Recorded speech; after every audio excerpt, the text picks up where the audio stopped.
ആണവായുധങ്ങൾ പ്രയോഗിച്ചാൽ പാകിസ്ഥാൻ ഇസ്രായേലിൽ ആണവാക്രമണം നടത്തുമെന്ന് മുതിർന്ന ഇറാനിയൻ ഉദ്യോഗസ്ഥൻ.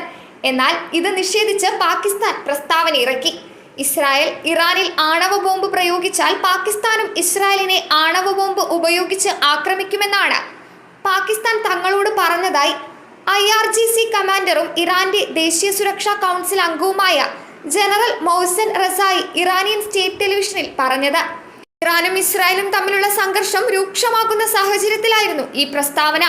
എന്നിരുന്നാലും പാകിസ്ഥാൻ അത്തരമൊരു പ്രതിജ്ഞാബദ്ധത പ്രകടിപ്പിച്ചിട്ടില്ലെന്ന് പറഞ്ഞുകൊണ്ട് പാകിസ്ഥാൻ പ്രതിരോധ മന്ത്രി അവകാശവാദം തള്ളി.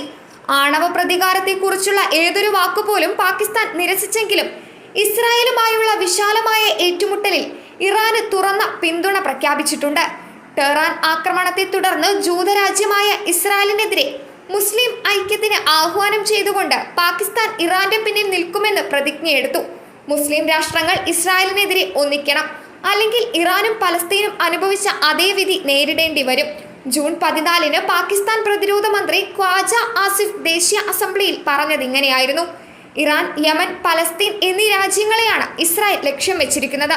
ഈ സാഹചര്യത്തിൽ മുസ്ലിം രാഷ്ട്രങ്ങൾ ഒന്നിച്ചില്ലെങ്കിൽ ഓരോന്നിനും ഒരേ വിധി നേരിടേണ്ടി വരുമെന്ന് അദ്ദേഹം പറഞ്ഞിരുന്നു. ഇസ്രായേലുമായി നയതന്ത്ര ബന്ധമുള്ള മുസ്ലിം രാഷ്ട്രങ്ങൾ ബന്ധം വിച്ഛേദിക്കണമെന്ന് ആസിഫ് ആവശ്യപ്പെട്ടു.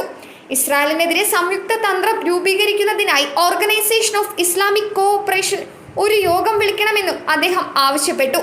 News desk മലയാളാക്ഷരം.